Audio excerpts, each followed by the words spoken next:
प्रेरित चरित अध्याय 23। पौलुस महासभा पर दृष्टि दौड़ाकर बोला, भाइयों, मैं इस दिन तक ईश्वर की दृष्टि में शुद्ध अंतःकरण से जीवन व्यतीत करता रहा, किंतु प्रधान याजक अनानियास ने पास खड़े लोगों को आदेश दिया कि वे पौलुस को थप्पड़ मारें।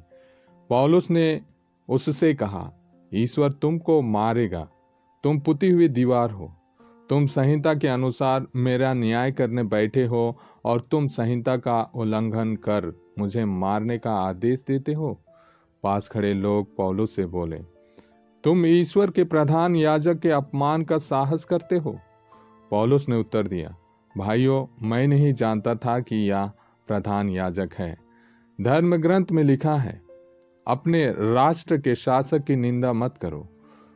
पौलुस यह जानता था कि महासभा में दो दल हैं, एक सदुकियों का और दूसरा फरीसियों का। इसलिए उसने पुकार कर कहा, भाइयों, मैं फरीसी और फरीसियों की संतान, मृतकों के पुनरुत्थान की आशा के कारण मुझ पर मुकदमा चल रहा है। पौलुस के इन शब्दों पर फरीसियों तथा सदुकियों में विवाद उत्पन्न हुआ और उनमें फूट पड़ गई, क्योंकि सदुकियों की धारणा है कि ना तो पुनरुत्थान है, ना स्वर्गदूत और ना आत्मा, परंतु फरीसी इन पर विश्वास करते हैं। इस प्रकार बड़ा कोलाहल मच गया। फारिसी दल के कुछ शास्त्री खड़े हो गए और पुकार कर कहते रहे, हम इस मनुष्य में कोई दोष नहीं पाते। यदि कोई आत्मा अथवा स्वर्गदूत उससे बोला होता तो। विवाद बढ़ता जा रहा था और कप्तान डर गया था कि कहीं वे पौलुस के टुकड़े टुकड़े ना कर दें। इसलिए उसने सैनिकों को आदेश दिया कि वे सभा में जाकर पौलुस को उनके बीच से निकाल लें और छावनी ले जाएं। उसी रात प्रभु पौलुस को दिखाई दिए और बोले, धीर बने रहो। तुमने यरूशलेम में जिस तरह मेरे विषय में साक्ष्य दिया है, तुमको उसी तरह रोम में भी साक्ष्य देना है। दिन हो जाने पर कुछ यहूदी एकत्र हो गए और उन्होंने यह शपथ ली कि वे तब तक ना तो खाएंगे और ना पिएंगे जब तक वे पौलुस का वध न कर दें। इस षड्यंत्र में 40 से अधिक व्यक्ति शामिल थे। वे महायाजकों तथा नेताओं के पास जाकर बोले, हमने शपथ ली है कि हम तब तक कुछ नहीं खाएंगे जब तक हम पौलुस का वध न कर दें। आप लोग महासभा की सहमति से कप्तान को सूचित करें कि वह पौलुस को इस बहाने आप लोगों के पास भेजें कि आप और अच्छी तरह उसके मामले की जांच करना चाहते हैं। उसके वहां पहुंचने से पहले ही हम उसे मार देने के लिए तैयार हैं। पौलुस के भांजे को इस षड्यंत्र का पता चला और उसने छावनी जाकर पौलुस को इसकी सूचना दी। पौलुस ने एक शतपति को बुला भेजा और उससे कहा, इस लड़के को कप्तान के पास ले जाइए, इसे उनको एक सूचना देनी है। उसने लड़के को कप्तान के पास ले जाकर कहा, बंदी पौलुस ने मुझे बुला भेजा और इस लड़के को आपके पास ले जाने का निवेदन किया। इसको आपसे कुछ कहना है। कप्तान ने उसका हाथ पकड़ा और उसे एकांत में ले जाकर पूछा, तुम्हें मुझसे कौन सी सूचना देनी है? उसने कहा, यहूदियों ने षड्यंत्र रचा है। वे आपसे यह निवेदन करेंगे कि आप कल पौलुस को इस बहाने सभा में ले चलें कि वे और अच्छी तरह उसके मामले की जांच करें। आप उनकी बात नहीं मानिएगा। उनमें 40 से अधिक व्यक्ति पौलुस की घात में बैठे हुए हैं।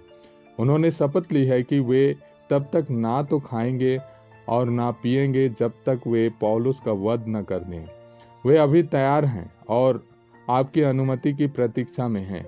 कप्तान ने यह आदेश देकर लड़के को जाने दिया कि तुम किसी को भी यह नहीं बताओगे कि तुमने मुझे यह सूचना दी है।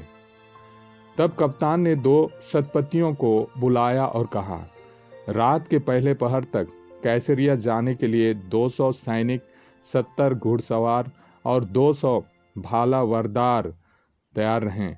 पौलुस के लिए भी घोड़ों का प्रबंध करो, जिससे वे उसे साकुशल राज्यपाल फेलिक्स के पास पहुंचा सके। उसने यह पत्र भी लिख दिया, महामहिम राज्यपाल फेलिक्स को क्लौदियुस लूसियस का अभिवादन। यहूदियों ने इस व्यक्ति को पकड़ लिया था और वे इसे मार डालना चाहते थे, परंतु मैंने अपने सैनिकों के साथ वहां पहुंचकर इसे छुड़ा लिया, क्योंकि मुझे पता चला था कि यह रोमन नागरिक है। मैं जानता था कि वे इस पर कौन सा अभियोग लगाते हैं, इसलिए मैं इसे उनकी सभा से ले गया। मैं समझ गया कि अभियोग उनकी संहिता के विवादास्पद प्रश्नों से संबंध रखता है और इस पर ऐसा कोई आरोप नहीं लगाया जा रहा है जो मृत्यु या कैद के योग्य हो। मुझे यह सूचना मिल गई है कि इसे मारने का षड्यंत्र रचा जा रहा है, इसलिए मैं इसे तुरंत आपके पास भेज रहा हूं। मैंने इसके अभियोगियों को भी अनुदेश दिया है कि वे आपके सामने इसके विरुद्ध अपना प्रतिवेदन प्रस्तुत करें। अलविदा।